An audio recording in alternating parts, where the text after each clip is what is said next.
ครูโยอยากเล่าจากหนังสือเรื่องความสุขของกะทิประพันธ์โดยงามพันธ์เวชชาชีวะณบ้านกลางเมืองตอนที่23ดินสอสีห้างสรรพสินค้าเย็นฉ่ำกว้างขวางนาดาพาเดินมาจากบ้านกลางเมืองสินค้าสารพัดชนิดเชิญชวนให้เลือกซื้อกะทิเดินชมอย่างเพลินตาจนเสียงใครคนหนึ่งร้องทักนาดาน้องดา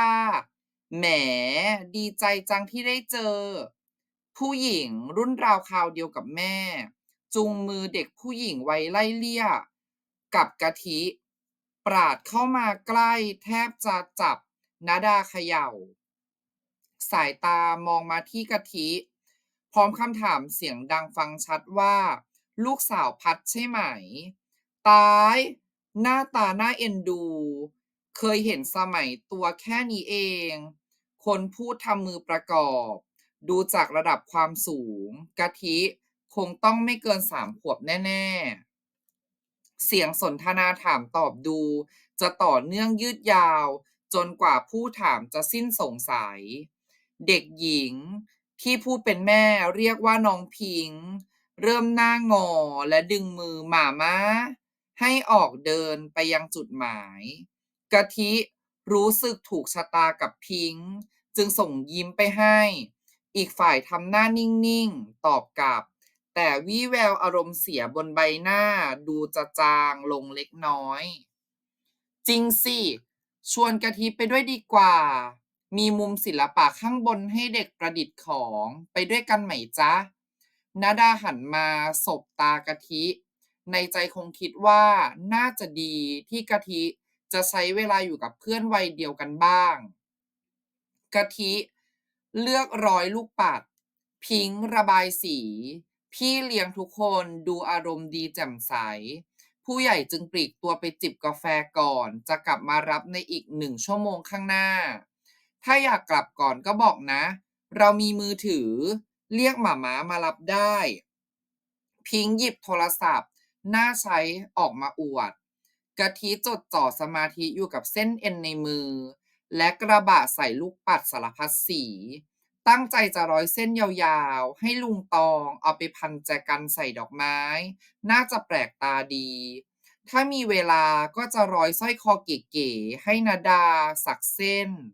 เอาไว้ใส่กับเสื้อเอวลอยลายเม็กซิกันตัวใหม่ที่เพิ่งเลือกซื้อด้วยกันกะทิเพลินกับงานในมือ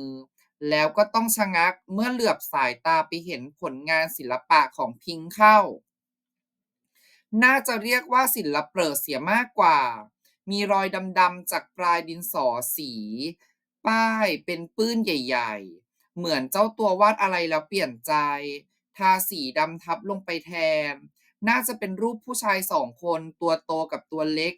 จูงมือกันมีบ้านหลังเล็กๆไฟลุกท่วมอยู่ด้านหลังหน้าตาคนวาดดูตั้งอกตั้งใจให้ออกมาเป็นแบบนั้น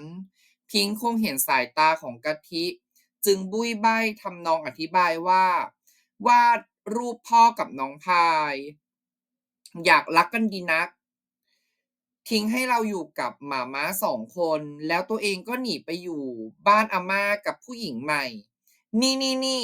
วาดให้น่าเกลียดน่ากลัวแบบนี้แหละ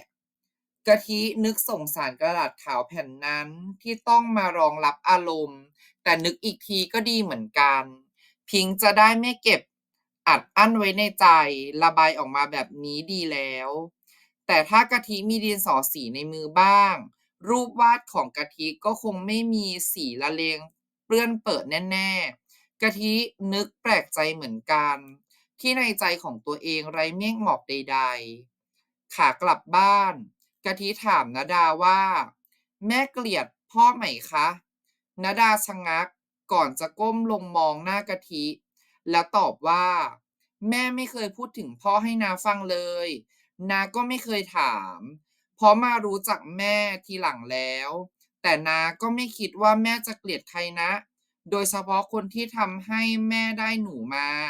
แม่รักหนูมากจริงๆเลยพูดตลอดเวลาว่าหนูคือทุกอย่างในชีวิตของแม่ ถ้ามีดินสอสีกะทิจะวาดภาพแม่ในชุดสีชมพูหวานๆมีปีกบางใสและถือคาถาเหมือนนางฟ้ากะทิเชื่อจริงๆว่าป่านนี้แม่มีความสุขแล้วในโลกใหม่และในอนาคตเราจะได้พบกันอีก